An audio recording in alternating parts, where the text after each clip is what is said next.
모든 사람은 아담 하나로 시작해가지고요.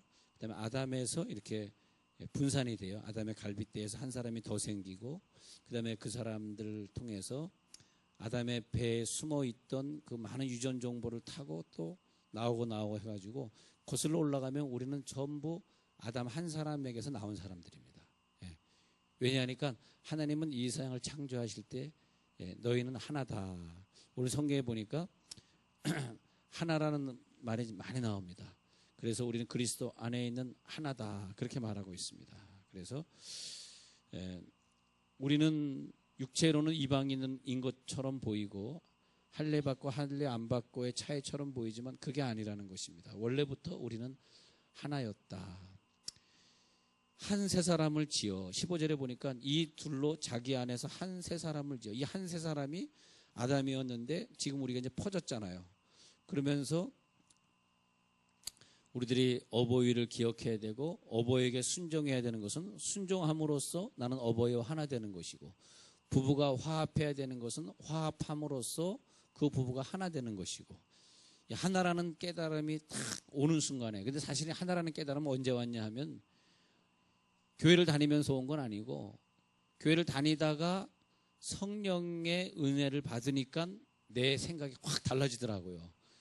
그전에는 저도 교회를 다니면서 뭐 이렇게 좀 비판적인 시각도 있었고, 성공하지 못한 사람들이 그런 거죠. 성공했으면 비판적 시각이 없는데 성공하지 못한 사람의 특징이 자꾸 비판적. 근데 내가 성공하지 못한 사람이기 때문에 비판적 시각이 있었는데 성공하고 아니고와 관계없이 성령이 딱 들어오는 순간에 옆에 있는 사람이 나처럼 느껴지고 남의 자녀가 내 자녀처럼 느껴지고, 응? 남의 부모님이 내 부모처럼 느껴지고, 장모님이 아니라 나의 어머니가 되는 것이고, 시어머니가 아니라 내 엄마가 되는 것이고, 그것이 기독교 밖에서는 이게 안 되는 것이고, 교회 다니면서 성령의 은혜를 받으니까 아, 우리가 전부 아담의 몸에서 다 나왔구나. 그죠? 아담의 몸에서 나왔구나. 그러니까 한 형제만 형제고 내 부인만 부인이 아니라 모든 사람이 다 하나더라고요. 다 같이 사랑해 줘야 되고 다 같이 희생해 줘야 되는 거. 그러면서 내 자녀를 집중적으로 사랑하는 마음이 사실은 없어지더라고요. 내 자녀가 아니라 남의 자녀가 내 자녀더라고요. 남의 자녀가. 왜냐면 우리는 하나니까. 하나라는 공식에 딱 들어오면서 미움이 없어지고 비판이 없어지고, 거기까지 꼭 가셔야 돼요. 미움이 없어지고 비판이 없어지고 같이 내 직장에서 일하는 사람과 나와 한 몸이기 때문에 얼굴이 잘생겼다 뭐 그런 문제가 아니라 딱 느껴진대요. 내 사람이다. 근데 부부가 하나가 안 되고 부모를 불경하고 공경하지 않고, 근데 공경한다, 순종한다, 사랑한다, 이것이 뭐냐면 하나가 된 특징을 말하는 거예요. 하나가 되었다는 특징은 의견이 일치되는 걸 말하는 거죠. 맨날 의견이 다르면 그건 부부가 하나가 안 된 거죠. 불순종하는 자녀는 부모와 하나가 안 된 거죠. 그러면 그게 하나가 안 되면 그 사람에 속한 사회는 어떻게 하나가 되겠어요? 내가 하나가 안 돼서 내가 분리되어 있는데, 우리 가정이 분리되어 있는 가정인데 서로 의견이 하나가 안 되는 가정인데 어떻게 그 사람에 속한 사회가 하나가 되겠냐고요. 하나가 안 되잖아요. 이해가 되시죠? 내 가정에서부터 하나가 된 그 진흙덩어리가 서로 모여가지고 하나의 진흙덩어리가 되는데, 그것을 갖다가 오늘 성경에는 한 몸이다 이렇게 표현했어요. 몸이 하나 되는 것과 같다. 그래서 몸이라고도 말하기도 하고 또 그 다음엔 건물이라고도 말하기도 합니다. 16절에서 한 몸이라고 표현하고요. 그 다음에 21절에서 한 건물이라고 표현을 해요. 그러니까 벽돌 하나하나가 붙어 있어야지 건물이 완성되는 것이, 벽돌이 지금 서로 안 붙어 있는데 안 붙어 있는 벽돌을 계속 시멘트를 바르지 않고 계속 벽돌을 쌓으면 나중에 건물은 하나가 안 됐기 때문에 무너지잖아요. 그 사회, 그 교회, 그 국가가 어떻게 하나가 되겠냐고요. 부부싸움하고 있는 그 사람에 속한 교회와 국가가 어떻게 하나가 되겠냐고요. 그러니까 여기서 부모를 공경하라, 그 부모는 자녀를 사랑하라. 성경에 보면은 부모를 공경하고 부모를 사랑하는 데 있어서 이렇게 말하고 있습니다. 그 출애굽기 20장 12절에 보면은 네가 부모를 공경하면 네가 잘 되고 장수하고, 그러니까 경제적으로도 잘 되고 몸도 건강해지고, 그다음에 모든 것이 잘 되고 자손도 복받고. 왜냐하니까 하나님이 우리 가정을 하나 되게 하시려고. 또 그런 다음에 잠언 23장 25절에서는 너의 부모를 즐겁게 하고 너 낳은 어미를 기쁘게 하라. 그것이 하나 된 증거다. 예. 그럼으로써 가정이 단합이 되고 그 가정에서 자라난 아이들이 나중에 공무원이 되고 교사가 되고 사업가가 되고 의사가 되었을 때에 편법을 쓰는 사람이 아니라 진심으로 정직한 사람들이 나오는데, 가정에서 하나된 가정에서 자라는 아이들이 엄마에게 순종하는, 아빠에게 순종하는 아이들이 그렇다는 거죠. 그래서 에베소 6장에 가서 보면 자녀들아 주 안에서 너희 부모를 순종하라. 이것이 옳으니라. 내 아버지와 어머니를 공경하라. 이것이 약속에 있는 첫 계명이니 이로써 내가 잘되고 땅에서 장수하리라. 장수의 축복이 가정에서 이어지는 거죠. 가정에서. 예. 그래서 이렇게 하면서 하나님이 원하시는 것은 우리가 하나가 되길 원하고, 그 하나가 된 가정들이 모여서 교회가 단합이 되길 원하는 거죠. 단합이 되는. 근데 우리가 자라면서 하나가 되지 않는 가정을 자꾸 보고 자란 아이들이 다니는 교회, 그가 속한 국가, 어렵죠. 그 사람 때문에 어려운 거죠. 예. 그래서 우리가 하나가 되는 마음이 참 중요하겠습니다. 자, 개체가 모여서 어떤 조직을 이루게 된다. 항상 그 원리를 생각하셔야 돼요. 그래서 가정들이 통일될 때, 오늘 말하는 큰 틀에서의 하나님의 우주교회, 무형교회인 우주교회가 이루어집니다. 자, 19절에 가서 보면요. 19절에 가서 보면 너희가 외인도 아니요. 자, 에베소서 2장 보고 있어요. 너희가 외인도 아니요 나그네도 아니요 오직 성도들과 동일한 시민이요 하나님의 권속이라.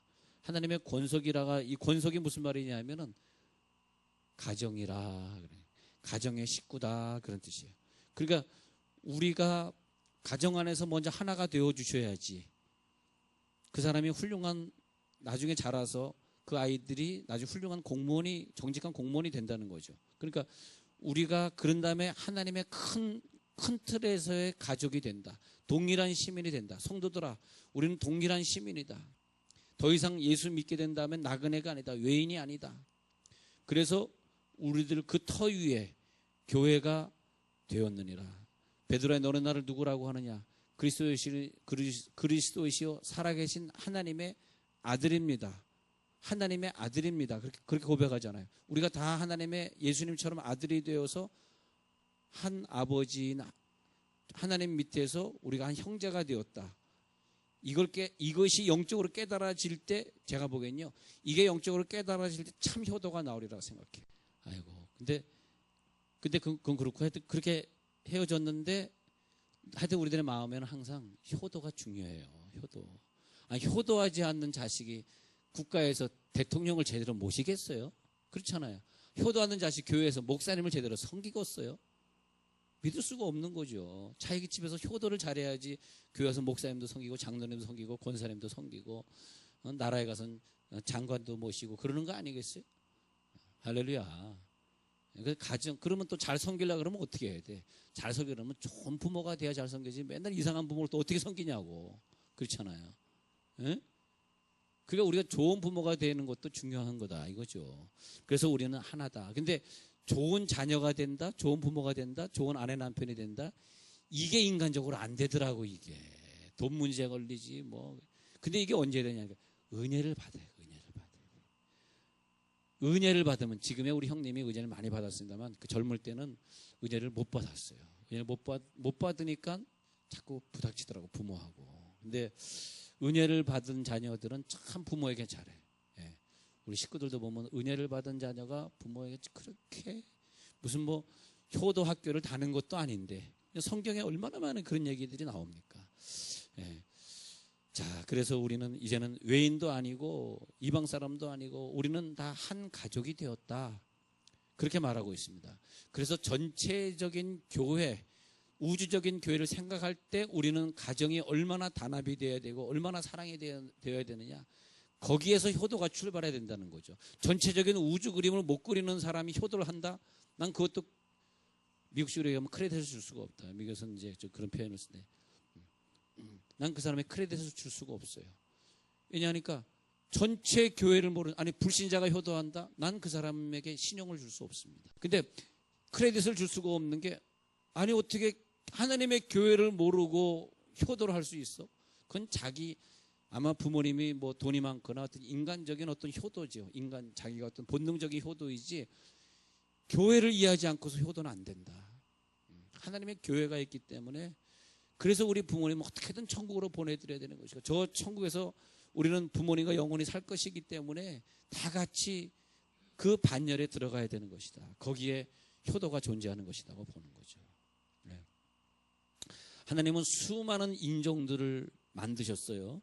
그러면서 그 수많은 인종들을 한 가족이다, 그래서 한 권속이다, 오늘 말하는 것 한 가족이 되게 하셨습니다. 그래서 13절에 거슬러 올라가 볼게요.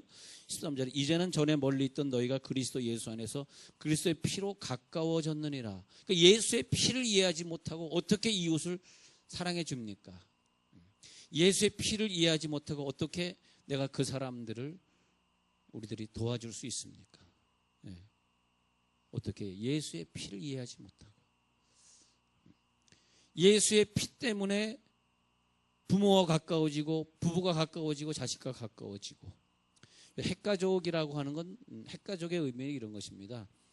그 넥스트 제너레이션까지만 내 가족이란 뜻이에요. 그러니까 부모와 나는 핵가족인데 자식이 생겼잖아. 그럼 내 자식과 핵가족이 되면서 부모는 내 가족이 아닌 거죠. 그러니까 내 자식이 할아버지 할머니를 자기 가족으로 생각하지 않는 시대다. 핵가족 제도. 그게 핵가족이에요. 핵가족은 그 넥스트 제너레이션까지만 한 가정이에요. 핵가족이라고 하는 것은 내가 만약 손주가 생겼다 그러면 내가 손주를 내 가족이라고 생각하지 않는 시대. 걔네들도 나를 할아버지라고 생각하지 않는 시대가 되는 거죠. 근데 이제 우리의 자녀들이 자기 자녀를 갖게 되면 핵가족의 원리에 의해서 우리는 그 다음에 이제 멀어지는 거예요. 걔네들이 애를 갖게 되면 아이고 우리 아들, 우리 딸. 그러니까 여러분들이 진짜 효도를 하시려고 그러면 부모님들 보는 데서 너무 자식 그러지 마세요. 그건 별로 그렇게 좋은 모습이 아닌 것 같아요. 어디 우리 어렸을 때 어디 감히 그 우리 자식하고 부모님에게 그런 불효입니다. 불효. 그래서 진정한 효도는 우리 그 부모님 계실 때는 아이들 좀 멀리하고, 아버님과 나와 원래 가족이었잖아. 얘네들은 나중에 생긴 가족이고, 그렇죠? 잘 하셔야 된다.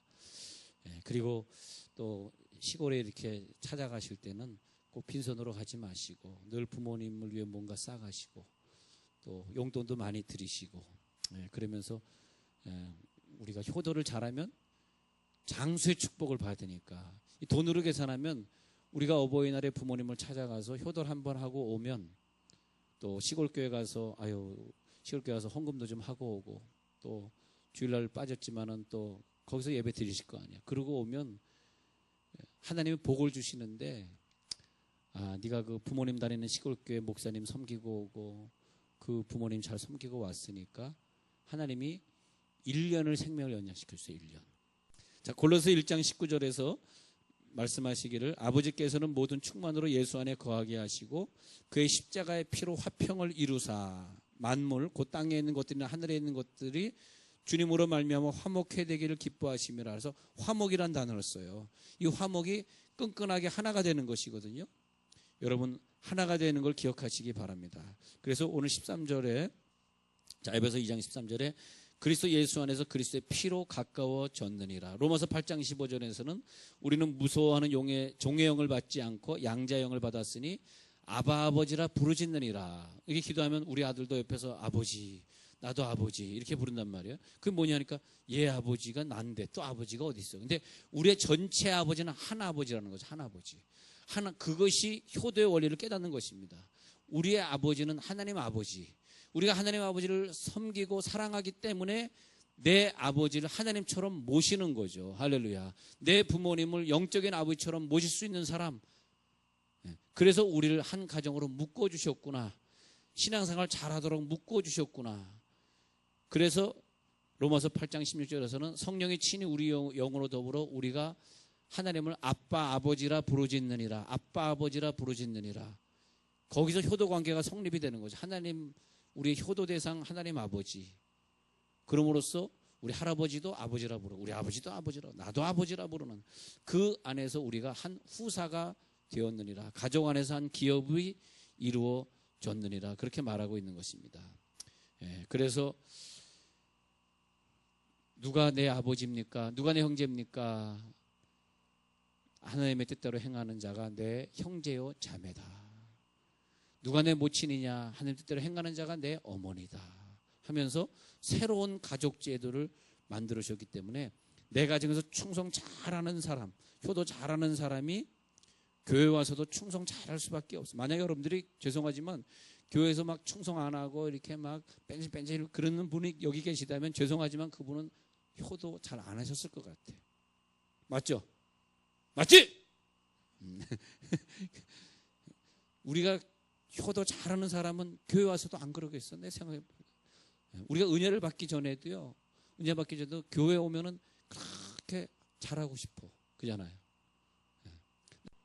자, 그래서 오늘 결론에 가서 보면요. 21절에 서로 연결하여 주 안에서 성전이 되어가고 그랬잖아요. 근데 예수님이 모퉁이 돌, 20절에 모퉁이 돌에 되어 있잖아요. 모퉁이 돌. 그래서 모퉁이 돌이 뭐냐 하면 벽과 벽을 잇는데 밑에 주춧돌을 말하거든요. 모퉁이 돌이라고 하는 건. 그러니까 예수님 모퉁이 돌이 됐다. 그래서 건물이 지어져 가지고 이어져 간다. 이 말이 뭐냐 하니까 저 사람과 나, 저 자녀와 나, 저 가족과 내 가족, 저 교회와 내 교회가 하나가 되기 위해서 예수님이 모퉁이 돌, 그래서 죽으시고 주춧돌이 되셨다. 그런 뜻입니다.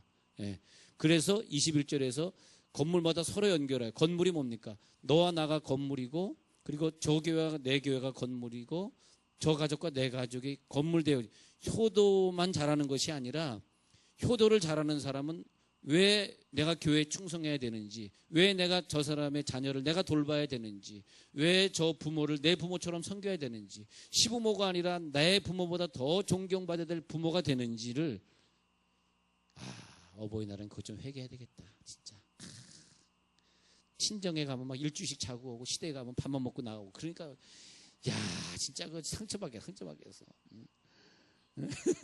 아니 친정에 가면 며칠씩 자고 오는데 하기야 편하지. 친정에 가면 설거지 안 해도 되고 TV 잠만 자도 되니까. 그래도 우리가 그걸 극복합시다. 그걸 극복하는 거예요. 우리는 올해는 친정에 가면 식사만 하고 나오고, 시댁에 가서 시어머니 붙들고 자면서 엄마 오늘은 내가 엄마하고 이틀 자고 갈라 그래요. 어머니 이거 맛있는 거 드세요. 야 오늘 보니까 뭐 아멘이 안 나고 썰렁한데, 근데 이게 뭐냐면 우리 서로 그러면 뭐야? 22절에서 성령 안에서 하나님이 거하실 초소가 된대요. 할렐루야. 하나님이 거하실 초소. 그러니까 그렇게 훌륭한 일들이 벌어지기를 바랍니다. 벌어지기를 바라고, 여러분 이제 어버이 주일을 맞이하면서